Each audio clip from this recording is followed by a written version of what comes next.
Salut les collectionneurs, bienvenue sur Baka. Aujourd'hui c'est le Wonder Festival 2023 Summer, ce qui nous permet de voir de nouvelles figurines ou des figurines qui étaient annoncées. On va s'attarder immédiatement sur les visuels, à commencer par les licences sanglantes.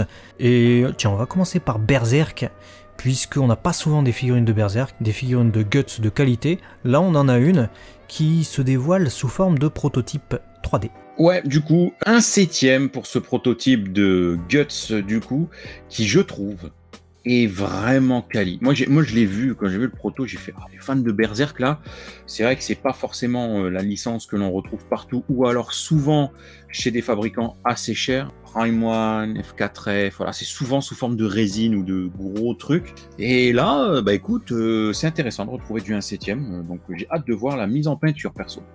Ouais, pareil, j'ai hâte de voir le paint du coup de cette scale figure de Medicos de Guts, parce que pour l'instant j'arrive pas trop à me rendre compte. Là on arrive plus facilement à se rendre compte du résultat, c'est sûr. Ce prototype incroyable de la figurine de Kaiharn, un sixième de Bastard Heavy Metal Dark Fantasy. Elle est déjà dispo en précommande en plus d'être dévoilée. Elle coûtera 19 800 yens, soit autant dire aux alentours de 150-140 euros.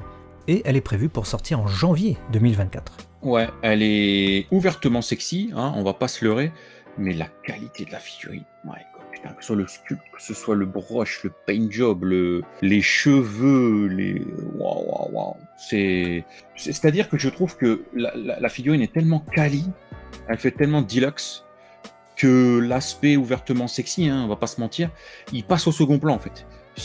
Moi en tout cas, je vois d'abord le travail, oh, putain.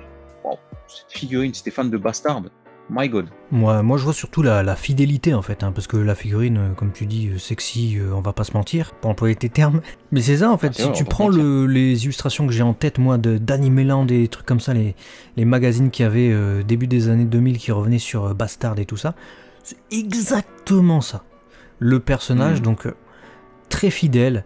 Et on attend de la fidélité des figurines. On va voir du côté de Chainsaw Man si on a de la fidélité avec cette figurine de Power qui est annoncée pour sortir prochainement chez Fat Company. My God, bah elle est fat comme son fabricant, hein, parce que punaise, my God, cette Power, je la trouve littéralement magnifique. C'est l'une des figurines de Power qui m'a le plus fait d'effet dans cette tranche de taille, parce que je pense que ça m'a l'air d'être un sixième ou un septième, hein, on verra, j'en sais rien, peut-être du un quart, mais bon. En tout cas, sur du côté PVC, parce qu'on en a vu des trucs qui coûtent 300-400 balles, où on voit le sang de partout, où on s'est dit, ouais, c'est beau, mais ça va être cher. Là, my God, je sais pas le prix que ça va faire, mais qu'est-ce qu'elle est artistique, que ce soit le côté pop, du power, ou alors son sang qui est utilisé comme base, socle, pour maintenir le chat. Moi, j'adore. Je suis fan. C'est vrai qu'il y a son petit miaouche qui est suspendu à son pouvoir sanglant. Elle est incroyable, vraiment très stylée cette figurine. Du côté de Jujutsu Kaisen, on a aussi des figurines un peu dans le même style avec du sang qui gicle dans tous les sens, à commencer par cette Nobara. Il y en a 3 qui sont annoncés. On a Nobara, on a Itadori, on a Megumi. Mais S-Fire n'est pas en reste pour ce qui est du côté sanglant, hein, parce que entre la Nobara qui plante ses clous, t'as la bouche derrière, je trouve la réalisation, le côté un peu mise en scène vraiment bien pensé. Très sanglant aussi, assez inattendu. On a le loup crevé de Megumi. Alors, je sais pas ce qu'il fait, je pense qu'il est au volleyball, il essaie de réceptionner le ballon. Pendant ce temps-là, il y a son loup qui est en train de clamser par terre. Ouais, le mouvement est beaucoup moins naturel que Nobara, ça fait vraiment genre elle se la pète, tu vois, avec son explosion, etc. Et ça marche. Megumi, j'ai l'impression qu'en fait, il était en train de faire un mouvement, il était en train de finir son mouvement et on lui a fait « Hey Megumi !» il s'est retourné, il a fait une photo. J'ai l'impression que il me manque l'étape d'après. Ouais, c'est pas celle dommage. qui me transcende le plus, hein, Megumi. Par contre, Itadori est sympa. En train de courir sur le mur, on avait vu le prototype à l'époque, rappelle-toi, avec le sang un peu partout. On se demandait ce que ça allait donner. Le sang, il y a du clear, etc. Il est pas tout à fait opaque. C'est plutôt stylé. En plus, l'espèce de mur est granulé, etc. Le Itadori a l'air dynamique, c'est bien.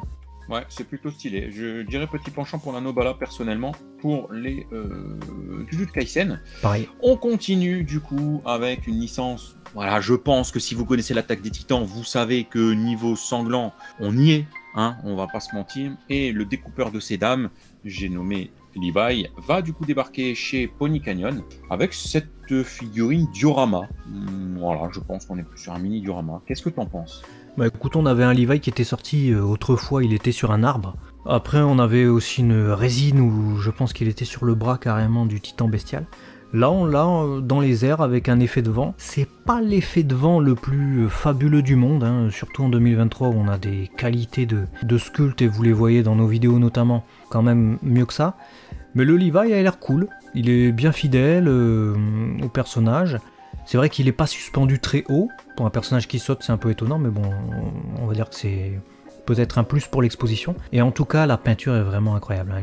Les effets de broche, d'ombrage et tout ça sont bien réussis. Ouais, je suis d'accord avec toi, je trouve que c'est quand même une petite réussite, même si on aurait aimé un peu plus de hauteur, mais voilà, au moins ça permet de plus facilement les exposer. Laquelle t'as préférée? Bah écoutez, dites-nous, wow, c'est chaud, wow. Laquelle j'ai préférée en termes de quali, vraiment jusqu'au boutiste, je dirais la Bastard au niveau fidélité et tout, mais en termes de coup de cœur où je pourrais craquer à l'achat, peut-être la Chainsaw, peut-être la Power. Et toi? La Power, peut-être, de Chainsaw Man. Après, ouais, Bastard et Jujutsu Kaisen Nobara. Je les mettrais en deux, peut-être pour l'effet réussite. Voilà, je dirais ça. Voilà, bah écoutez, dites-nous vous, votre choix parmi ces dingueries dans les commentaires. Abonnez-vous pour ne pas louper la suite parce qu'il va y avoir du très très lourd avec le Wonderfest et ce serait bête de manquer ça. À la prochaine.